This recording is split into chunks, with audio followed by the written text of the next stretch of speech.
Assalamualaikum warahmatullahi wabarakatuh. Pada kesempatan ini saya akan menyampaikan materi kuliah daring pada mata kuliah rancangan percobaan program studi teknologi produksi pertanian Politeknik Negeri Jember. Adapun dosen pengampu mata kuliah ini adalah saya, Pak Sarif. Judul mata kuliah pada topik ini adalah analisis data statistik non-parametrik. Data ini saya sajikan terutama untuk mahasiswa yang dapat membantu, ya. Jadi materi ini dapat membantu untuk melakukan suatu rancangan penelitian secara non-parametrik dengan misalnya membandingkan dua kondisi intensitas serangan, dua kondisi teknologi budidaya. Kita bandingkan dua wilayah misalnya. Data ini, analisis data ini dapat membantu para mahasiswa untuk menyelesaikan bagaimana kesimpulan dari misalnya suatu intensitas serangan hama wereng pada kedua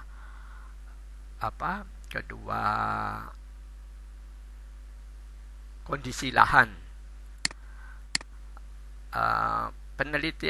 Analisis penelitian ini, rancangan ini ada beberapa langkah.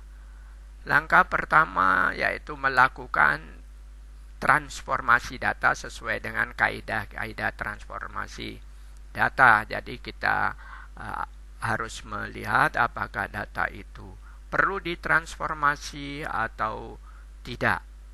Ini sudah saya berikan pada materi kuliah sebelumnya melalui daring juga, jadi Anda dapat melihat kaidah-kaidah transformasi data ini pada materi sebelumnya. Ini adalah salah satu contoh dari hasil penelitian mahasiswa yang melakukan penelitian pada dua lokasi berbeda, desa berbeda, yang komoditinya, tanamannya, umurnya dan sebagainya adalah sama, tetapi yang membedakan dari kedua lokasi ini adalah teknik budidayanya. Si mahasiswa ingin mengetahui apakah dari dua kondisi teknologi budidaya itu berpengaruh terhadap intensitas serangan wereng batang coklat, yaitu yang ada di desa Sempolan dan desa Suren. Dari 2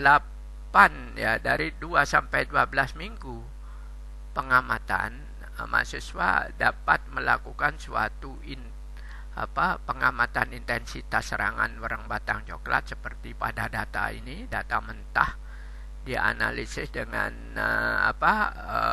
rumus intensitas serangan. Kemudian dari sekian minggu ini mahasiswa ini mengambil contoh 20 plot, 20 sampel. 2 sampel yang dia amati.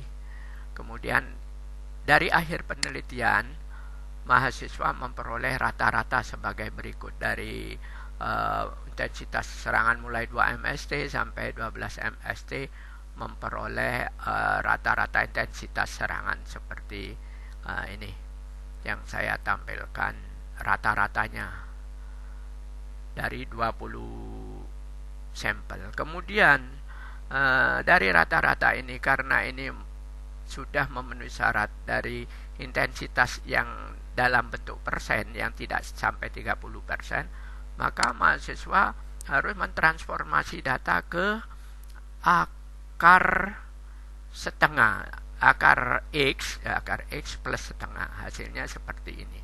Akar X plus setengah. Tadi lupa saya tidak memberikan transformasi ke akar X plus setengah.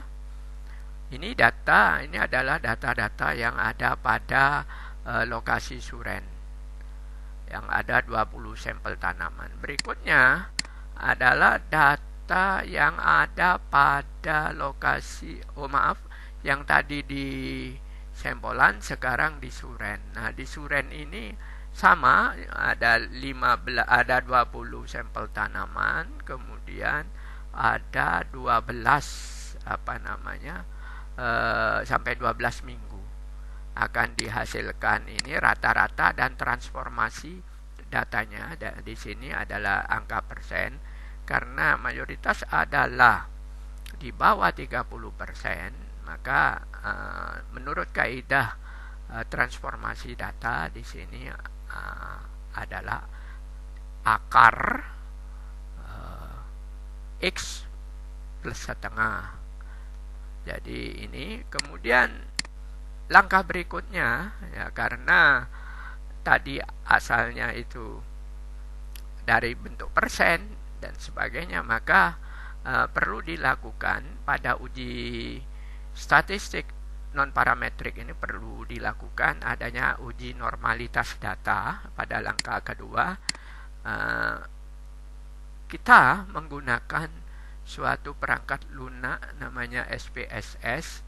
Di sini Anda harus menyiapkan software SPSS 15, boleh yang sampai 25, boleh, terserah. Di sini Anda harus menuliskan terlebih dahulu variabel-variabel yang akan dimasukkan dari data Excel tadi, dari data Excel ke data lembar kerja SPSS, yaitu mengenai populasi orang batang coklat yang asli, populasi yang asli yang ada di Sempolan, suren, kemudian populasi asli di suren juga, dan seterusnya, sehingga akan diperoleh data view seperti ini. Jadi ini adalah data view yang menyangkut populasi asli, kemudian populasi transformasi seperti yang tadi, dan populasi gabungan daripada transformasi data yang digabung. Nah, untuk kelompok lokasi ini ada dua macam, yaitu ada kelompok lokasi 1 yang di suren, dan kelompok lokasi 2 di kelompok lokasi 1 itu di silo, ya. Kemudian yang kelompok 1 ini adalah populasi di Sempolan. Yang kelompok 2 itu adalah yang di suren. Nah, ini langkah-langkah untuk melakukan analisis normalitas data itu dimulai dari langkah-langkah seperti pada petunjuk ini, yaitu Anda klik deskriptif untuk explore, kemudian dari sini Anda dilanjutkan dari ekspor ini, Anda klik juga 2 kali, akan menampilkan data seperti ini. Jadi dalam perkuliahan ini sekaligus adalah bagaimana tata cara Anda, ya, langkah-langkah Anda menggunakan perangkat lunak SPSS. Jadi di sini dalam analisis dalam uji normalitas data, ya, untuk analisis data statistik itu Anda mencantumkan pada dependent list, ya, daftar yang bebas, itu adalah populasi berbatang coklat gabungan yang transformasi, hasil transformasi gabungan. Kemudian untuk faktor, ya, faktor listnya itu adalah kelompok lokasi. Kemudian ini Anda lanjutkan pada plot itu akan menemui suatu kolom yang harus dicentang, yaitu bagaimana ini normalitas normality plot, ya. Jadi normalitasnya bagaimana. Di situ Anda di continue, maka kelanjutannya akan menghasilkan data seperti ini. Jadi hasil normalitasnya itu adalah bahwa yang di samplean itu datanya normal, jadi karena itu di atas 0,05,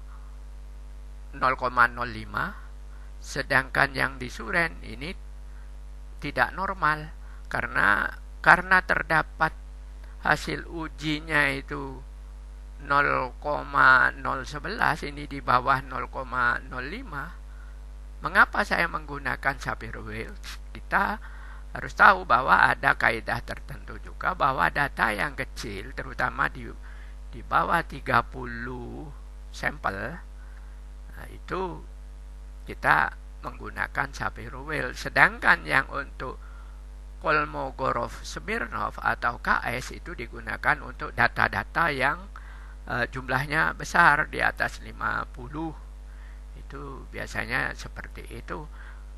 Karena hasil dari uji Shapiro-Wilks ini tidak normal, ya, terutama yang di suren menunjukkan tidak normal, walaupun data samplean normal, yaitu di atas 0,05.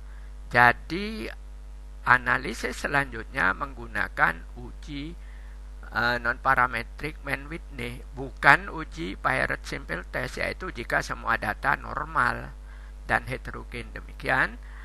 Kemudian kita lanjutkan langkah ketiga, yaitu uji heterogenitas. Nah, heterogenitas dari data itu juga berpengaruh terhadap uji kita, hasil uji kita. Uji apa yang akan kita gunakan? Pada hasil uji heterogenitas, jika datanya homogen, itu kita melakukan yang parametrik, yaitu uji Pierrot sample test, ya. Jadi uji parametrik itu diperkenankan pakai Pierrot sample test ketika homogenitasnya semua datanya itu normalitas datanya semua normal. Kemudian uji heterogenitasnya itu adalah homogen. Langkah-langkahnya sebagai berikut, yaitu menggunakan analisis compare mean, ya, di sini dapat Anda lihat. Kemudian kita klik one way ANOVA. Yang selanjutnya dari one way ANOVA itu Anda masukkan ke kolom dependent list adalah populasi gabungan setelah Anda melakukan transformasi data. Jadi ini gabungan data yang di samplean maupun yang di suren yang sudah ditransformasikan. Kemudian untuk faktornya adalah kelompok lokasi. Dari one way ANOVA ini saudara lanjut ke option, ya, ke option di sini one way option. Anda centang di sini homogenitasnya bagaimana, kemudian di continue dan OK.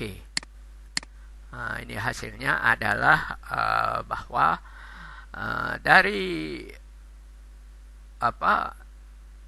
gabungan ini, dari dua kelompok ini adalah bahwa menunjukkan signifikansi yang heterogen, ada tidak homogen. Jadi di sini angkanya adalah 0,018,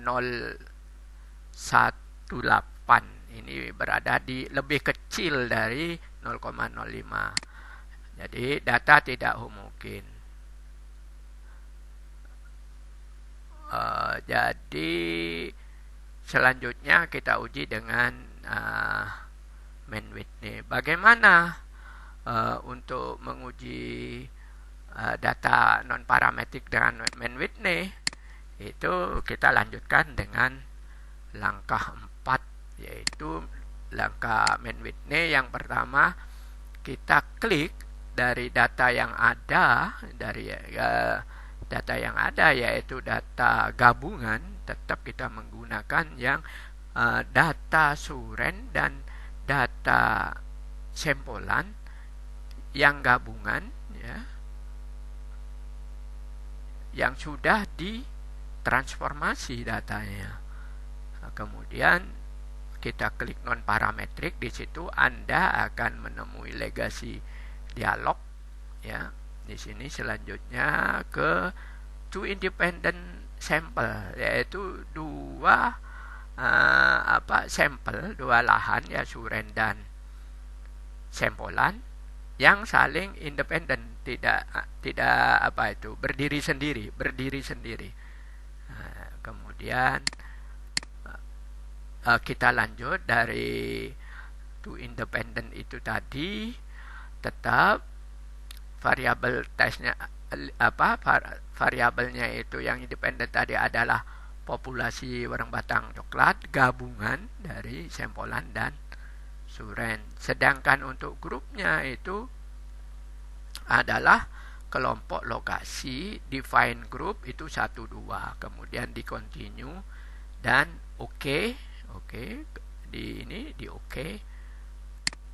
Hasilnya adalah dari hasil uji statistik bandwidth nih, ya. Di sini dihasilkan signifikan dua sisi itu adalah 0,22.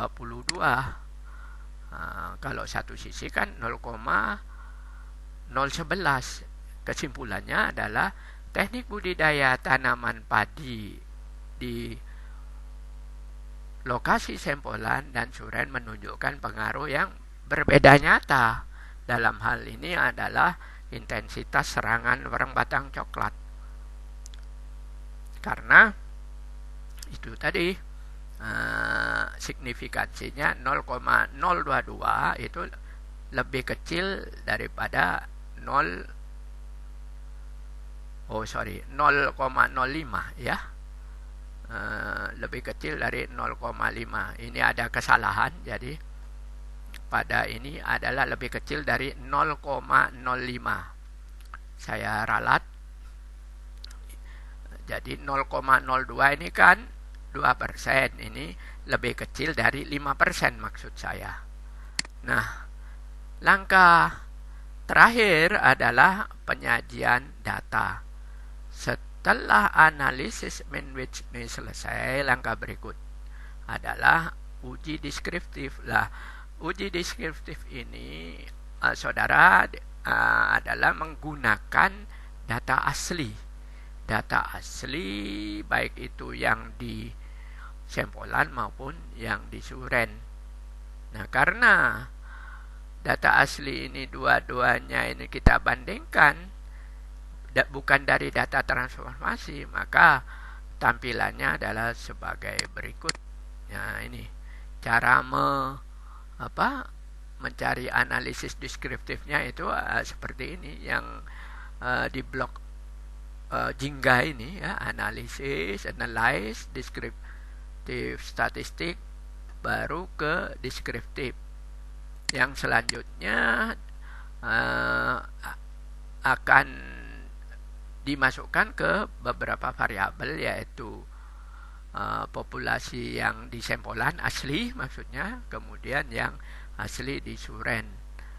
Nah, dalam descriptive option ini pilihannya itu ada rata-rata min, kemudian ada standar deviasi yang harus dicentang, yang lainnya minimum dan sebagainya ini minimum maksimum itu tidak diperlukan, kemudian diklik continue.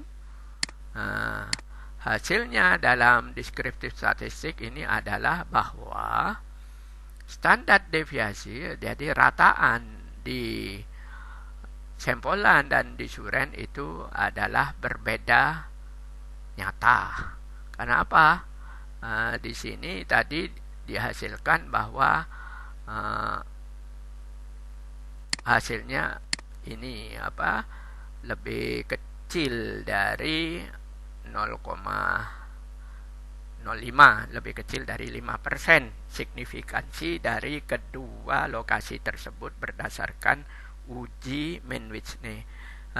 Tabel untuk penyajian di laporan atau di hasil penelitian sebagai berikut, yaitu diberi tanda ini notasi A dan B.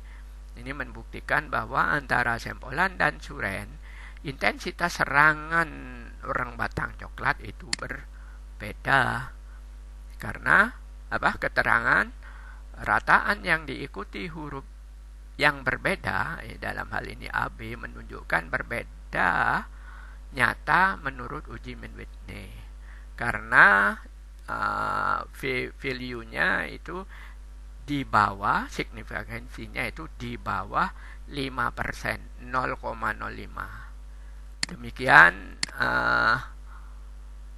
kuliah daring dari saya untuk materi analisis data non parametrik. Semoga ini kuliah daring ini dengan metode video yang sudah saya jelaskan, semoga bermanfaat bagi mahasiswa semester 6 program studi teknologi produksi pertanian pada jurusan produksi pertanian yang sekarang menempuh mata kuliah rancangan percobaan, sekaligus mulai melakukan persiapan untuk penelitian dalam rangka menyelesaikan tugas akhir. Semoga kuliah pagi ini, kesempatan ini dapat membantu saudara sekalian untuk menyelesaikan mata kuliah rancangan percobaan, dan sekaligus dapat membantu perkuliahan dalam mata kuliah PHT, pelindungan hama tanam, pengendalian hama terpadu, IPM, Integrated Pest Management, dikala saudara melakukan monitoring yang merupakan salah satu langkah-langkah dasar dari pengendalian hama terpadu. Sekian, wassalamualaikum warahmatullahi wabarakatuh. Terima kasih.